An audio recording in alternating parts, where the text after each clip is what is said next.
नमस्कार साथियों। दोस्तों हम एनिमल किंगडम पढ़ रहे थे। एनिमल किंगडम का परिचय पिछली क्लास में कंप्लीट हो गया था। दोस्तों मैं आपको बता दूं, एनिमल किंगडम के 11 फाइलम होते हैं, अर्थात एनिमल किंगडम को दोस्तों 11 संघ में बांटा गया है। आज की इस वीडियो में हम पढ़ने वाले हैं दोस्तों पहला संघ अर्थात पोरीफेरा फाइलम। बात क्लियर है दोस्तों। पोरीफेरा फाइलम से आपकी एग्जाम के पॉइंट ऑफ व्यू से सभी प्रतियोगी परीक्षाओं को ध्यान में रखते हुए जितने इंपॉर्टेंट क्वेश्चन बनते हैं, आज की इस वीडियो में हम उन्हीं क्वेश्चनों पर डिस्कस करने वाले हैं। तो चलिए दोस्तों आज की क्लास स्टार्ट करते हैं।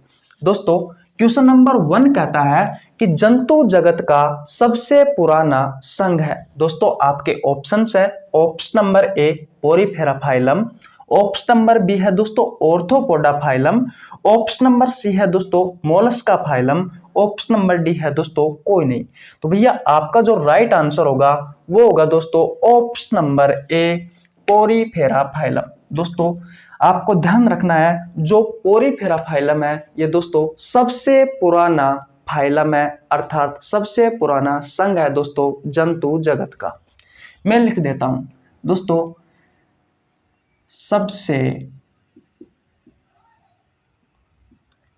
पुराना संघ किसका दोस्तों? जंतु जगत का। क्या आपको पहली बात क्लियर हुई? मैंने क्या कहा कि दोस्तों पोरीफेरा फाइलम जंतु जगत का सबसे पुराना संघ है। बात क्लियर है। अब बात करते हैं दोस्तों ऑप्शन नंबर बी की, ऑर्थोपोडा फाइलम की। तो दोस्तों ये जंतु जगत का सबसे बड़ा संघ है। जंतु जगत का सबसे बड़ा संघ है। बात क्लियर है। अगर कोई आपसे क्वेश्चन पूछे कि भैया जंतु जगत का सबसे बड़ा संघ कौन सा है, तो दोस्तों आपको ध्यान रखना है ऑर्थोपोडा है। दोस्तों ये क्वेश्चन रेलवे में पूछा गया है। ये क्वेश्चन दोस्तों रेलवे में पूछा गया है कि जंतु जगत का सबसे बड़ा संघ कौन सा है, तो दोस्तों कौन सा है? ऑर्थोपोडा फाइलम है। बात क्लियर हुई दोस्तों। अब बात करते हैं हम ऑप्शन नंबर सी की। देखिए दोस्तों ऑप्शन नंबर सी क्या कहता है? Mollusca phylum. दोस्तों मोलस्का फाइलम जंतु जगत का दूसरा सबसे बड़ा संघ है। दूसरा सबसे बड़ा संघ है। बात क्लियर। दोस्तों मैंने क्या कहा कि जंतु जगत का दूसरा सबसे बड़ा संघ कौन सा है, तो दोस्तों मोलस्का संघ है। बात क्लियर है। स्क्रीनशॉट ले लीजिए दोस्तों, एक बार और रिवीजन करवा देता हूं। ध्यान रखना आपको, ये सभी क्वेश्चन दोस्तों आपकी एग्जाम के पॉइंट ऑफ व्यू से बहुत ही ज्यादा इंपॉर्टेंट है। देखिए दोस्तों क्वेश्चन क्या कहता है कि जंतु जगत का सबसे पुराना संघ कौन सा है, तो दोस्तों कौन सा है? Porifera phylum. अगर आपसे क्वेश्चन पूछा जाए कि जंतु जगत का सबसे बड़ा संघ कौन सा है, तो दोस्तों ऑर्थोपोडा संघ है, जो कि ये रहा। बात क्लियर है। जंतु जगत का दूसरा सबसे बड़ा संघ कौन सा है, तो दोस्तों मोलस्का फाइलम या मोलस्का संघ है। तो दोस्तों आशा करता हूं ये क्वेश्चन आपको बहुत अच्छे से समझ में आ गया होगा। अब चलता हूं दोस्तों अगले क्वेश्चन की ओर। दोस्तों अब बात करते हैं हम क्वेश्चन नंबर 2 की। दोस्तों ये क्वेश्चन भी आपकी एग्जाम के पॉइंट ऑफ व्यू से बहुत ही ज्यादा इंपॉर्टेंट है। क्वेश्चन नंबर 2 कहता है दोस्तों कि पोरीफेरा फाइलम के उदाहरण है।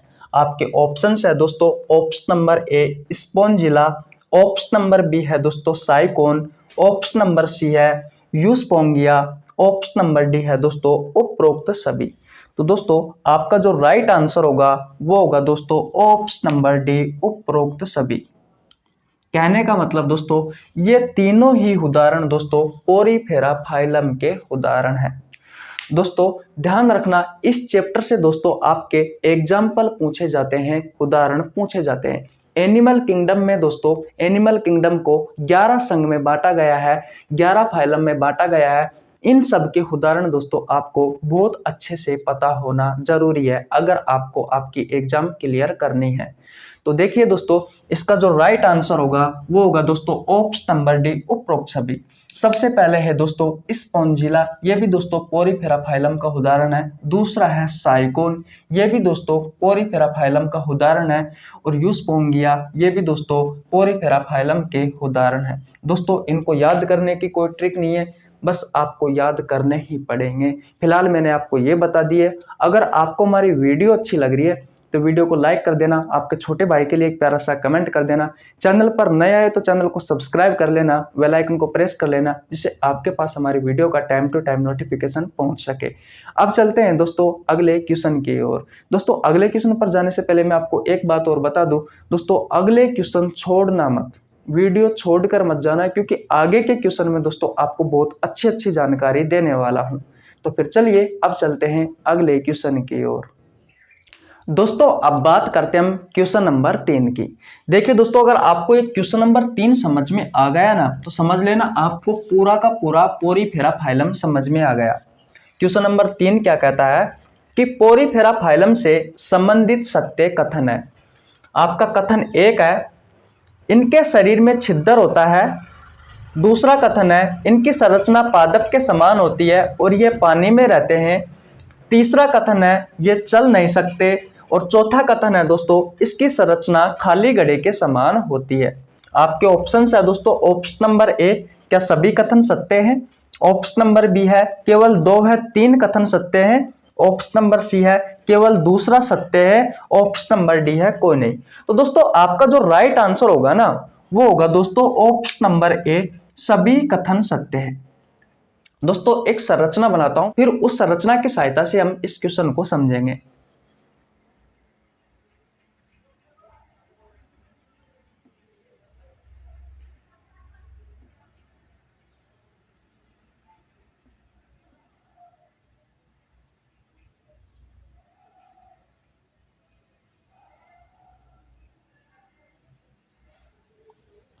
दोस्तों इसकी संरचना जो होती है ना वो खाली घड़े के समान होती है, कुछ इस प्रकार की। बात क्लियर है दोस्तों? इसमें छोटे छोटे छिद्र पाए जाते हैं।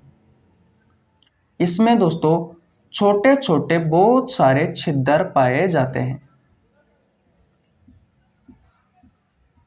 इस पोरीफेरा फाइलम के जीवों में दोस्तों बहुत सारे छोटे छोटे छिद्र पाए जाते हैं। इन छिद्रों को दोस्तों नाम दिया जाता है ओस्टियो। क्या कहा जाता है दोस्तों? ओस्टियो कहा जाता है। बात क्लियर है दोस्तों? ये जो खाली जगह है, इसमें बीच में जो खाली जगह है दोस्तों उसको नाम दिया जाता है स्पोंगो कोएल। क्या नाम दिया जाता है दोस्तों? स्पोंगो कोएल नाम दिया गया है। और दोस्तों इसमें ऊपर की तरफ जो बड़ा छिद्र होता है ना, इसको नाम दिया जाता है दोस्तों अस्कुलम। क्या नाम दिया जाता है दोस्तों? अस्कुलम नाम दिया गया है। बात क्लियर है? मैंने क्या कहा दोस्तों कि ये इसकी संरचना कुछ खाली घड़े के समान होती है। ये नीचे की तरफ दोस्तों चट्टान से चिपके हुए रहते हैं। ये चट्टान है आपकी, चट्टान से चिपके हुए रहते हैं। इसमें इसके शरीर में दोस्तों बहुत सारे छिद्र पाए जाते हैं। उन छिद्रों को ओस्टियो कहा जाता है। बात क्लियर है? इसमें दोस्तों जो खाली जगह पाई जाती है उसे कहा जाता है स्पोंगो कोएल। और ऊपर की तरफ दोस्तों एक बड़ा सा छिद्र होता है, उसको कहा जाता है अस्कुलम। बात क्लियर है? अब कथन समझते हैं दोस्तों। कथन नंबर 1 कहता है कि इनके शरीर में छिद्र होते हैं। तो दोस्तों बिल्कुल सही बात है, इसके शरीर में छिद्र होते हैं, जिन्हें क्या कहा गया है? ओस्टियो कहा गया है। यानी कि पहला कथन सही हो गया। दूसरा कथन क्या कहता है कि इनकी संरचना पादप के समान होती है और यह पानी में रहते हैं। बिल्कुल दोस्तों इसकी संरचना जो होती है वो पादप के समान होती है। जैसे पादप होते हैं ना, कुछ इस तरीके से इसकी संरचना होती है और ये पानी में रहते हैं। दोस्तों ये पानी समुद्री भी हो सकता है, आपको ध्यान रखना है दोस्तों। ये पानी कैसा हो सकता है? ये पानी दोस्तों समुद्री भी हो सकता है और दोस्तों नदी का पानी भी हो सकता है, या फिर मैं कह सकता हूं कि साधारण पानी भी हो सकता है।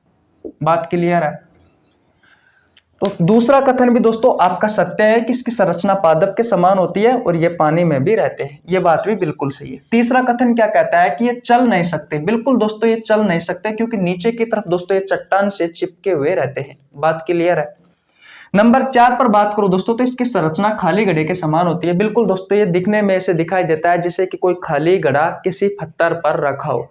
तो दोस्तों आपके चारों कथन सही है, तो आपका जो राइट आंसर होगा दोस्तों वो होगा ऑप्शन नंबर ए, सभी कथन सत्य है। दोस्तों आशा करता हूं ये क्वेश्चन आपको बहुत अच्छे से समझ में आ गया होगा। अब चलते हैं अगले क्वेश्चन की ओर। दोस्तों अब बात करते हैं क्वेश्चन नंबर 4 की। देखिए दोस्तों क्वेश्चन नंबर 4 क्या कहता है। भैया क्वेश्चन नंबर 4 कहता है कि पोरीफेरा फाइलम के जीवों का पोषण लेने का क्रम है। कथन 1 है दोस्तों ओस्टिया, दूसरा कथन है स्पोंगोकोएल, तीसरा कथन है ओस्क्यूलम। अब दोस्तों आपके ऑप्शंस है ऑप्शन नंबर ए 1 2 3 क्रम से, ऑप्शन नंबर बी है 3 2 1 क्रम से, ऑप्शन नंबर सी है दोनों, और ऑप्शन नंबर डी है दोस्तों कोई नहीं। तो भैया आपका जो राइट आंसर होगा ना वो होगा दोस्तों ऑप्शन नंबर ए 1 2 3 क्रम से। कहने का मतलब दोस्तों सबसे पहले 1 यूज में आएगा, फिर 2 आएगा और फिर 3 आएगा। किस तरीके से अभी समझाता हूं।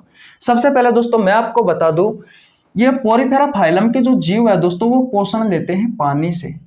किससे लेते हैं दोस्तों? पानी से लेते हैं। ना तो इसमें दोस्तों कोई पाचक ग्रंथि होती,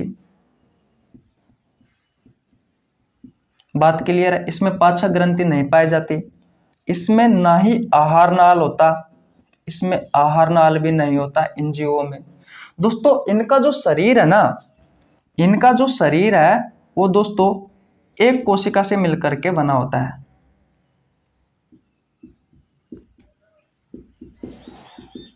एक कोशिका से बना होता है, या फिर दोस्तों कोशिका अनेक हो सकती है, लेकिन दोस्तों वो कोशिका आपस में जुड़ती नहीं है, और नहीं जुड़ेगी दोस्तों तो आपको पता है उत्तकों का निर्माण नहीं होगा। तो दोस्तों इसके जीवों में उत्तकों का निर्माण नहीं होता। क्या ये बात आपको क्लियर है? अब बात करते हैं दोस्तों पोषण की। तो सबसे पहले दोस्तों मैंने बता दिया आपको, ये पानी में रहते हैं, नीचे चट्टान से चिपके हुए रहते हैं, घड़े जैसी इसकी संरचना होती है, पादप के समान ये दिखाई देते हैं। बात क्लियर है दोस्तों? ये जो छिद्र होते हैं ना इसके शरीर में, ओस्टिया जिन्हें बोला जाता है, ओस्टिया, इनसे दोस्तों सबसे पहले तो इन छिद्रों से ये पानी लेता है। इन छिद्रों से ये क्या लेते हैं? पानी लेते हैं। बात क्लियर है? ओस्टिया जो ये छिद्र है दोस्तों इसके शरीर में पाए जाते हैं छोटे छोटे, इन छिद्रों को ओस्टिया कहा जाता है, इनसे ये पानी लेते हैं। क्या ये बात क्लियर है? अब दोस्तों इसके शरीर में जो खाली जगह पाई जाती है उसे बोला जाता है दोस्तों स्पोंगोकोएल। क्या बोला जाता है दोस्तों? स्पोंगोकोएल बोला जाता है। और दोस्तों इस जगह पर दोस्तों इसका पाचन होता है। जो पानी लिया है दोस्तों इस पानी का पाचन होता है यहाँ पर। और दोस्तों जो उत्सर्जी पदार्थ बनते हैं इसके शरीर में उसे अस्कुलम की सहायता से शरीर से बाहर निकाल दिया जाता है। जो उत्सर्जी जो पदार्थ होते हैं, जो हानिकारक पदार्थ होते हैं, उन्हें अस्कुलम की सहायता से शरीर से बाहर निकाल दिया जाता है। तो दोस्तों फाइनली आपका क्रम क्या हो गया कि सबसे पहले 1 आएगा, 2 आएगा, फिर 3 आएगा। यानी कि ओस्टियो में क्या हुआ दोस्तों, इन्होंने पानी ग्रहण किया, छिद्रों की सहायता से शरीर में पानी पहुंचा। फिर स्पोंगोकोएल में क्या हुआ दोस्तों, इसका पाचन हुआ। और फिर दोस्तों जो हानिकारक पदार्थ बने उनको दोस्तों शरीर से किस छिद्र की सहायता से बाहर निकाला? अस्कुलम की सहायता से शरीर से बाहर निकाल दिया। तो दोस्तों आशा करता हूं ये क्वेश्चन आपको बहुत अच्छे से समझ में आ गया होगा। स्क्रीनशॉट ले लीजिए। अब चलते हैं दोस्तों अगले क्वेश्चन की ओर। अब बात करते हैं दोस्तों क्वेश्चन नंबर 5 की। ये क्वेश्चन भी दोस्तों आपके एग्जाम के पॉइंट ऑफ व्यू से बहुत ही ज्यादा इंपॉर्टेंट है, इसको भी लिख लेना। क्वेश्चन नंबर 5 कहता है कि पोरीफेरा फाइलम में प्रजनन होता है। ऑप्शन नंबर ए लैंगिक जनन, ऑप्शन नंबर बी अलैंगिक जनन, ऑप्शन नंबर सी दोनों, ऑप्शन नंबर डी कोई नहीं। तो भैया आपका जो राइट आंसर होगा वो होगा दोस्तों ऑप्शन नंबर सी दोनों। दोस्तों इसमें लैंगिक जनन भी होता है और अलैंगिक जनन भी होता है। सबसे पहले दोस्तों अलैंगिक जनन की बात करूं तो अलैंगिक जनन किस तरीके से होता है दोस्तों? मान लीजिए ये कोई जीव है। अब दोस्तों ये जीव क्या हो गया, टूट करके यहाँ पे गिर गया। बात क्लियर है? तो दोस्तों ये क्या करेगा, यहीं पर ही दोस्तों एक अलग जीव का निर्माण कर लेगा। मैं कह सकता हूं दोस्तों कि विखंडन प्रक्रिया द्वारा, विखंडन यानी टूट कर गिरने पर नए जीव का निर्माण करना, विखंडन प्रक्रिया द्वारा इसमें जो जनन होगा दोस्तों वो होगा अलैंगिक जनन। बात क्लियर है? दोस्तों होता क्या है लैंगिक जनन में, इसमें एक ही पादप में दोस्तों मेल सेक्स ऑर्गन होता है और एक ही पादप में दोस्तों फीमेल सेक्स ऑर्गन होता है। दोनों के बीच निषेचन की प्रक्रिया होती है। जब दोस्तों निषेचन की प्रक्रिया होती है तो दोस्तों ये क्या होता है, अलग हो जाता है इस पादप से और एक नया पादप का निर्माण कर लेता है, यानी कि नए जीव का निर्माण कर लेता है दोस्तों। तो इस तरीके से लैंगिक जनन होता है। आशा करता हूं दोस्तों ये वीडियो आपको बहुत अच्छे से समझ में आ गई होगी। अगर आप हमारे चैनल पर नए आए तो प्लीज सब्सक्राइब कर लेना यार, बहुत ज्यादा मेहनत लगती है, ये सब आपके लिए ही किया जा रहा है दोस्तों। ये वीडियो सभी प्रतियोगी परीक्षाओं के लिए उपयोगी है। मिलते हैं किसी नेक्स्ट वीडियो में, तब तक के लिए जय हिंद जय भारत।